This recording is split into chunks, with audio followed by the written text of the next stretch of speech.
សួស្តីបងប្អូនទាំងអស់គ្នាដែលប្រើទូរស័ព្ទដៃហើយចង់លេងអក្សរនៅតាម lock screen ណា style lock screen នៅកន្លែងពេលដែលយើង lock សោលើជាមួយខ្ញុំបិទ screen សិនអ្នកទាំងអស់គ្នាចាំមើលខាងក្រោមបាទខាងក្រោមនេះនាងអញ្ចឹងកុំស្រឡាញ់គេម្នាក់ឯង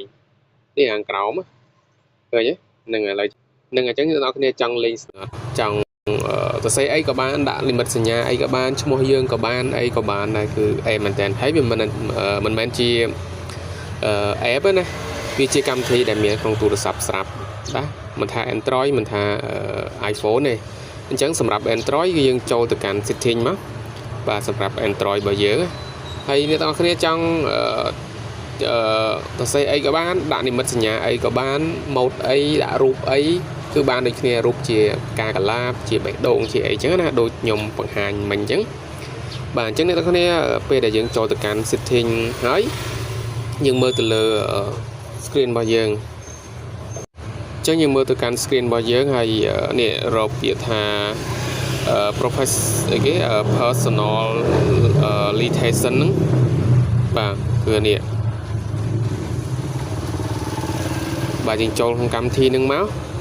បាទពេលយើងចុចចូលកម្មវិធីនឹងមកគឺនៅក្នុងហ្នឹងវាមានច្រើនអញ្ចឹងយើងចុចរកពាក្យថា lock screen បាទ lock screen នឹងមកអូខេពេលយើងចូល lock screen គឺយើងមានអក្សរមួយគឺ add text on lock screen បាទកន្លែងនេះបាទយើងចង់សរសេរឈ្មោះយើងក៏បានសរសេរអង់គ្លេសក៏បានខ្មែរក៏បានអីក៏បានតែខ្ញុំសរសេរអង់គ្លេសមិញអក្សរអ្នកនរគ្នាឥឡូវខ្ញុំសរសេរឈ្មោះខ្ញុំ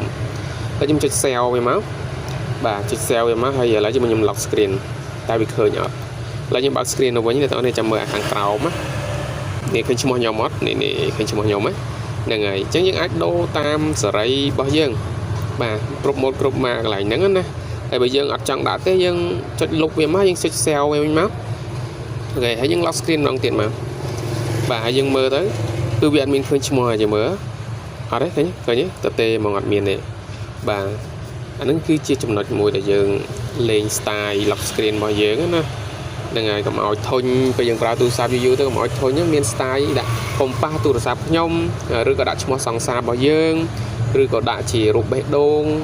ឬក៏ដាក់ឈ្មោះយើងជាមួយឈ្មោះសង្សារជាមួយអីគឺដាក់នៅក្នុងហ្នឹងគឺមួយអេមតែម្ដងបាទហើយបើសិនជាបងប្អូនមានចម្ងល់អីឆ្ងល់អាចចាត់សួរនៅក្នុងcomment បានព្រោះហ្នឹងជាកលឹះខ្លីៗកលឹះងាយៗដែលយើងអាចធ្វើនៅក្នុងទូរស័ព្ទរបស់យើងបានមិនបាច់ download app ទេបាទអញ្ចឹងអរគុណបងប្អូនអរគ្នាដែលតាមដានវីដេអូរបស់ខ្ញុំរហូតមកហើយ